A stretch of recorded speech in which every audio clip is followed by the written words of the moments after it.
traslasyon ng Black Nazarene sa simbahan ng Quiapo at mula kaninang umaga pa, inililibot na po ang mahal na pong Nazareno sa mga pangunahing kalsada na nasasakupan ng simbahan ng Quiapo na kilala rin bilang St. John the Baptist Church o Minor Basilica ng Black Nazarene. At patuloy rin ang oras-oras na misa po dito sa aking likuran sa simbahan ng Quiapo at sa crowd estimate ng pulisya ay nasa mahigit 4 na milyong deboto na ang ngayon ay nasa paligid ng Quiapo. Inaabangan ng mga deboto ang pagbabalik po ng antas ng Poong Nazareno dito po sa Quiapo Church. At hindi katulad ng mga nakaraang taon, mas mabilis ngayon ang usad ng antas. Yan po napansin ng ating mga kababayan.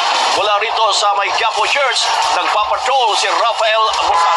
Rafi, sa mga sandaling ito, nasa na andas ng Poong Nazareno?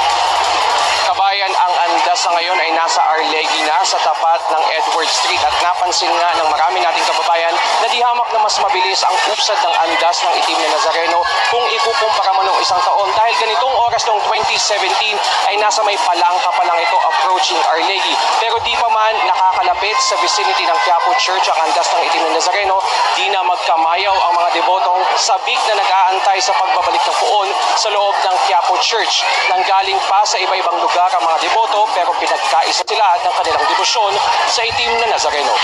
Kung karamihan ay puting panyo ang iwinawagayway, si Aling Emelita, medical abstract ng kanyang 9 na taong gulang na apong may type 1 diabetes ang ipinapalaspas. Kahapon pa walang tulog si Aling Emelita.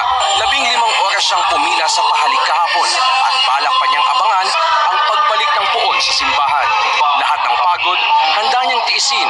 Dinggin lang ng Nazareno ang kanyang dasal. Ang hinihiling ko po sa ngayon, sana naman po, yung 5 beses niya na pag-i-insulin sa isang araw, sana naman magkaroon na lang po kahit 2 beses. Napakasakit po sa bulsang gastusin para sa apo ko. Si Aling Virginia naman, panata na ang pagpapakain sa mga deboto ng Nazareno bilang pasasalamat. Kaninang hapon, pumalo sa mahigit 2.5 milyon ang dami ng mga deboto sa loob at labas ng Quiapo Church. Kaya masusing binantayan ng PNP at AFP ang paligid ng Quiapo. May ilang nakalimot sa liquor ban at nakitang tumatagay sa gilid ng kalsada. Binigyan muna sila ng babala at kinumpiska ang kanilang alak. Sa kabila ng paulit-ulit na paalala, ilang bata rin ang nawala pero nakita rin ng mga magulang sa Plaza Miranda PCP. At dahil sa matinding init at siksikan sa simbahan, di na iwasang tumaas ang presyon ng ilang deboto. Ang mga di na kinaya ang init at pagod, hinimatay at isinugod sa mga medical station. Ayon sa Manila Police District, mas maraming deboto ngayong taon. Una nang sinabi ng simbahan na kada taon tumataas ng 5% ang bilang ng mga deboto ng puon. Para kina Aling Emelita at Virginia, dumami man ang mga bagong namamanata. Isa sila sa mga mananatiling tapat sa debosyon sa puon ng itim na Nazareno. Kabayan, 4.55 milyon ang eksaktong tala ng PNP na bilang ng mga debotong nandito sa paligid ng Quiapo Church. At kani-kanina nga lang ay kakaalis lang ni PNP Chief Ronald De La Rosa, ni NCRPO Director Oscar Albayalde at ni MPD Director Joel Coronel na sinabing so far so good ang nagaganap na traslasyon.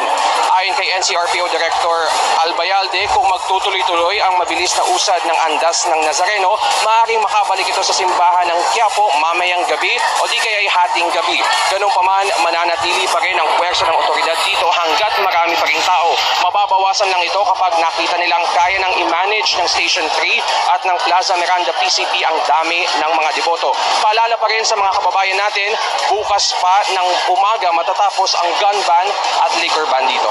Kabayan. Rafi, kung sinasabi mo na dadagdagan ang mga sumasamang deboto at pati na yung mga tao nakapaligid dito, ano ang dahilan kaya at mabilis na gumagalaw ang andas ng mahal na Nazareno? Kabayan, may ilang factors silang sinasabi kung bakit mas mabilis ang andar ng andas ng Nazareno. Unang-una na rin dyan yung pagiging handa ng mga ihos dahil nga nagkaroon ng mas maayos na sistema at mas na-practice daw nila ito ng maigi, kaya naging maayos din yung kanilang paghila sa andas. Pangalawa dyan, kabayan, ay yung dating mga replika na nakaposisyon o nakikisabay sa posisyon ng andas ng Itim na Nazareno ay inilipat na o gumilid na sila at doon na umandar sa kabilang bahagi ng kalsada, kung kaya't wala nang sagabal sa harapan ng andas at naging tuloy-tuloy nga ang andar nito papunta sa simbahan ng Quiapo, kabayan. Maraming salamat si Rafi Busano mula dito sa may Quiapo Church. Aba naman sa kanilang projects, ipinakita pa rin ni Coco Martin at Angeline Quinto ang kanilang debosyon sa Itim na Nazareno.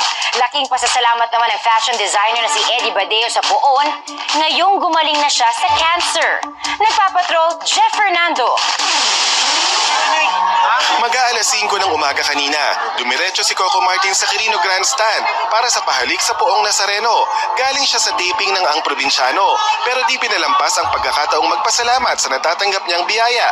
Kilalang deboto si Coco, lalo't hiniling niya noon sa Poon na bigyan siya ng trabaho. Si Angeline Quinto naman, balak makiisa sa traslasyon mamayang alas 10 pa ng gabi. Bukod sa target na mahawakan ng Poon, pinangahawakan din niya ang ibinigay sa kanyang replika ng kilalang eskultor sa Pampanga na si Joseph Magcalas. Kilala rin si Angeline bilang deboto ng Nazareno, lalo't ito ang kinalakihan niya sa Sampaloc, Maynila. Mas lumalim ang kanyang debosyon nang sagutin ang kanyang hiling na manalo sa Star Power. Paniwala ni Angeline, pinakahuling biyaya ng Nazareno ang paggaling ng kanyang tiyahin na may sakit. Paggaling din sa sakit ang pinagpapasalamat ng veteran designer na si Eddie Badeo, deboto ng Nazareno mula dekada 80, pero pang-4 na taon pa lang niya ngayong sasampa sa andas. Milagro kasi ang turing niya sa paggaling sa sakit na cancer matapos ang ilang taon. Colorectal ako, stage 1 eh. Kung i-imagine mo, paano ka makakapasok? Sa dami ng tao na yon, wala akong sugat, wala akong gas, kasi wala akong tama for 3 consecutive years. Ngayong traslasyon, walang ihilingin si Eddie. Pasasalamat lang na nanumbalik ang kanyang kalusugan. Buhay ka, every day, in every second, in every minute. Malaking blessing na yun eh. Jeff Fernando, ABS-CBN News.